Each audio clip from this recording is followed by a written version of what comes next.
आदरणीय प्राचार्य महोदय, विद्वान साथियों और प्यारे बच्चों, सभी को गणतंत्र दिवस की हार्दिक शुभकामनाएं।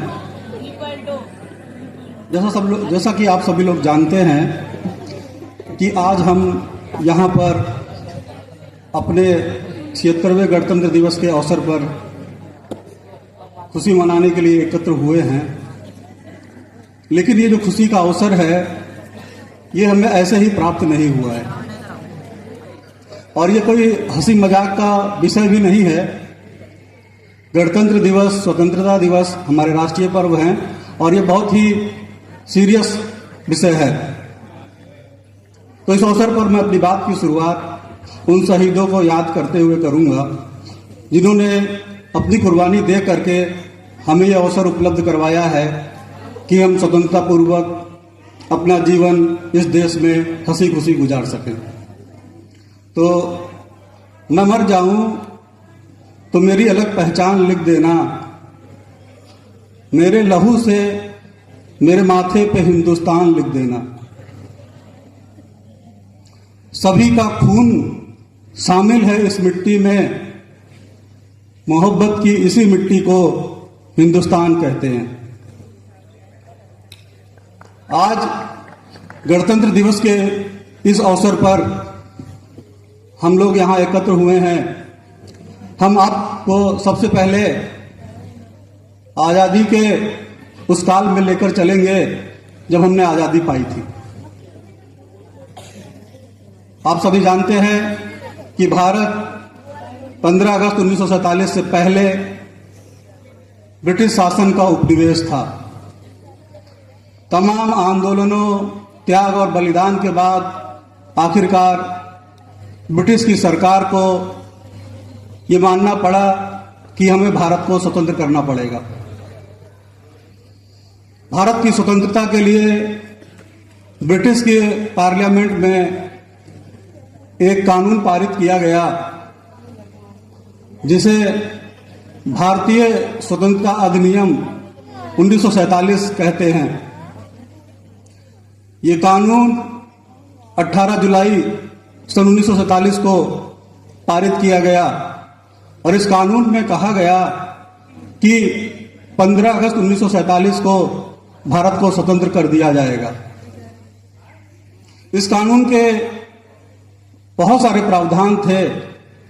उन प्रावधानों में कुछ मुख्य प्रावधानों के बारे में आपको बताना चाहूंगा।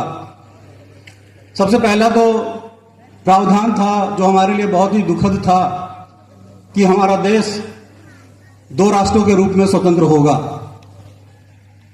भारत और पाकिस्तान। दूसरा प्रावधान था कि भारत से ब्रिटिश उपनिवेश की समाप्ति कर दी जाएगी। तीसरा जो प्रावधान था, जो बहुत ही ध्यान देने योग्य है, जब भारत स्वतंत्र हुआ तो स्वतंत्र होते ही भारत गणराज्य नहीं बना था।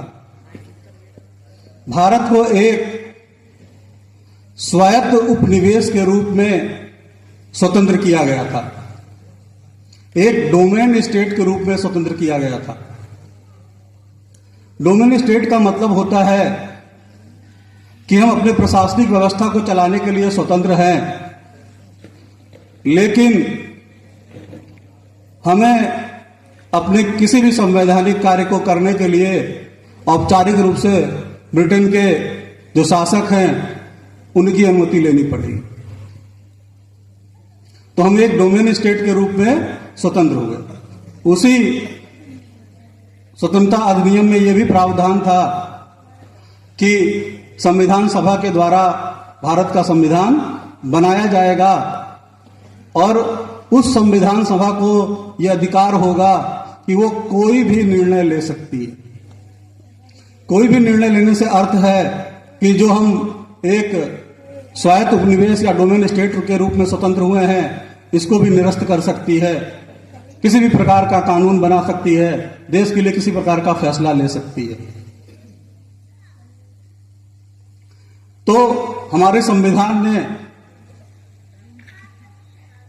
संविधान सभा ने बहुत ही अथक प्रयासों के द्वारा हमारा संविधान तैयार किया।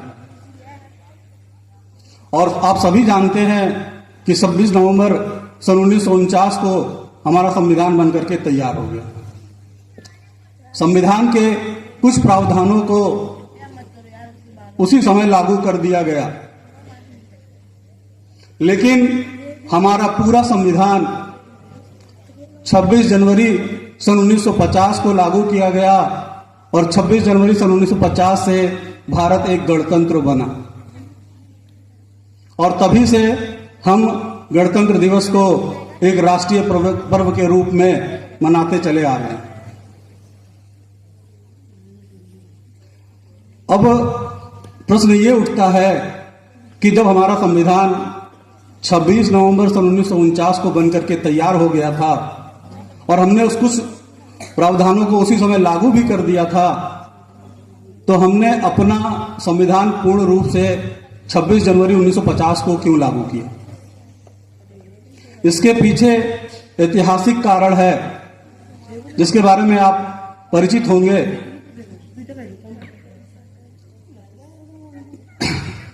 भारतीय राष्ट्रीय कांग्रेस के 1929 के लाहौर अधिवेशन में पंडित जवाहरलाल नेहरू के द्वारा पूर्ण स्वराज्य की मांग की घोषणा की गई और कहा गया कि ब्रिटिश सरकार से हमें पूर्ण स्वराज, पूरी स्वतंत्रता चाहिए। और उसी दिन यह घोषणा की गई कि हम 26 जनवरी को अपना स्वतंत्रता दिवस मनाएंगे। 26 जनवरी सन 1930 को कांग्रेस पार्टी और सभी भारतीयों ने अपना स्वतंत्रता दिवस मनाया और इसी दिन से प्रत्येक वर्ष जब तक हमें आजादी नहीं मिली तब तक हम 26 जनवरी को ही अपना स्वतंत्रता दिवस मनाते रहे। तो 26 जनवरी का यह दिन हमें प्रेरित करता था अपनी स्वतंत्रता के लिए, क्योंकि भले ही हम स्वतंत्रता दिवस मना रहे हैं लेकिन उसके बाद भी हम ब्रिटिश सरकार के उपनिवेश थे, हम ब्रिटिश सरकार के गुलाम थे। तो जब हमें 15 अगस्त 1947 को स्वतंत्रता प्राप्त हो गई तो हमारा स्वतंत्रता दिवस 15 अगस्त हो गया। लेकिन 26 जनवरी का यह दिन जिसने हमें इस स्वतंत्रता को प्राप्त करने के लिए प्रेरित किया था, इस दिन को हम ऐसे ही नहीं भुला सकते थे, ऐसे ही नहीं छोड़ सकते थे। ये दिन हमारे स्वतंत्रता इतिहास में बहुत महत्वपूर्ण स्थान रखता था। इसलिए हमारे संविधान निर्माताओं ने यह निश्चित किया कि हम संविधान को 26 जनवरी सन 1950 को लागू करेंगे। इसी कारण से हमारा संविधान 26 जनवरी सन 1950 को लागू हुआ और भारत एक गणतंत्र बना। हम गणतंत्र की चर्चा तो खूब करते हैं, गणतंत्र के बारे में बहुत सारी बातें करते हैं, लेकिन गणतंत्र का सही अर्थों में क्या मायने है उसे हम पर ध्यान नहीं देते हैं या उसको हम शायद बहुत बेहतर तरीके से नहीं समझते हैं। तो हम गणतंत्र की अपनी कुछ विशेषताओं पे चर्चा करेंगे कि सही अर्थों में या सही मानों में किसी गणतंत्र की क्या विशेषता होती है। जैसा कि आप सभी जानते हैं कि हमारे संविधान की जो उद्देशिका है उसकी पहली लाइन ही है, हम भारत के लोग। भारत को एक संपूर्ण प्रभुत्व संपन्न लोकतांत्रिक गणराज्य बनाने के लिए, तो यहां पर दो शब्द आया, एक लोकतांत्रिक, एक गणराज्य और एक संपूर्ण प्रभुत्व संपन्न। हम इन्हीं शब्दों के मतलब को समझने का प्रयास करेंगे। गणतंत्र का जो विशेषता होती है वो मुख्य रूप से 4 विशेषताएं होती हैं। आप सभी लोग राजतंत्र से परिचित होंगे। राजतंत्र में राजा का शासक होता है और अगला राजा का पुत्र या उसी के परिवार से कोई बनता है। लेकिन यदि कोई देश गणतंत्र है तो देश का शासक होगा या देश की जो सरकार होगी वो जनता के द्वारा चुनी जाएगी और देश का कोई भी व्यक्ति, चाहे देश का सबसे अंतिम व्यक्ति हो, सबसे कमजोर व्यक्ति हो, वो भी देश का शासक बन सकता है। तो यदि किसी देश के अंदर ऐसी व्यवस्था है कि देश का कोई भी व्यक्ति देश का शासक बन सकता है और वो शासक जनता के द्वारा चुना जाएगा, तो ऐसे देश को गणतंत्र कहा जाता है। तो हमारे देश में, हमारे देश की सरकार का चुनाव जनता के द्वारा किया जाता है और जनता में से ही कोई व्यक्ति होता है जिसको देश का शासन करने का अवसर प्राप्त होता है। तो हमारे देश में यह विशेषता है जो गणतंत्र बनने के लिए जरूरी है। दूसरी विशेषता है कि सरकार का चुनाव जनता के द्वारा किया जाएगा। तो हमारे देश में आम चुनाव होते हैं, जनता उसमें वोट डालती है और अपने प्रतिनिधियों को चुनती है और देश की सरकार बनती है। ये दूसरी व्यवस्था भी, ये दूसरी विशेषता भी हमारे देश में है और इस प्रकार से हमारा देश गणतंत्र बनने की औपचारिकताओं को पूरा करता है। तीसरी विशेषता है कि हमारे देश में किसी भी व्यक्ति को कोई विशेषाधिकार प्राप्त नहीं होगा, अर्थात उसकी जाति, धर्म, भाषा, परिवार या क्षेत्र के आधार पर उसको कोई विशेष प्रशासनिक या राजनीतिक पद प्राप्त नहीं होगा। यानी किसी को कोई विशेषाधिकार नहीं होगा।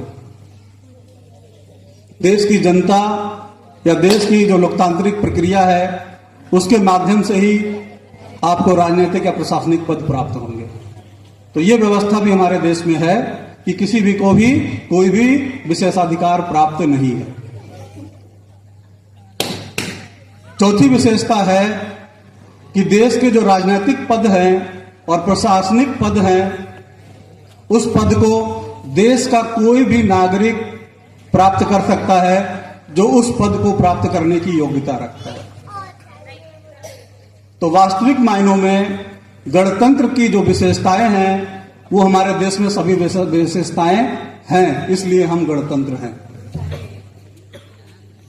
और भारत एक लोकतांत्रिक गणतंत्र है।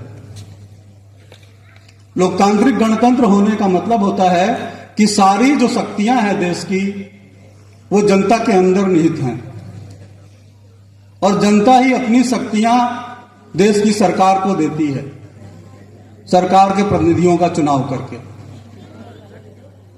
हम लोग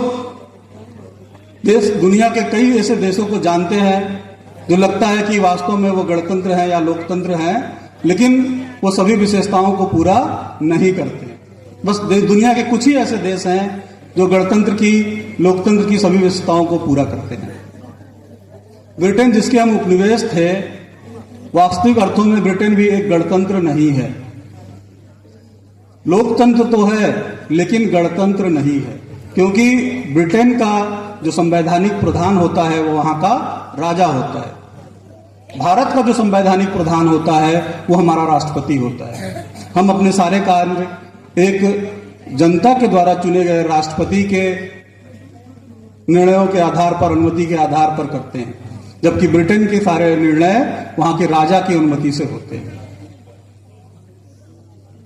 इसके अलावा हमने एक शब्द की चर्चा की, संप्रभुता, सोवेरेनिटी।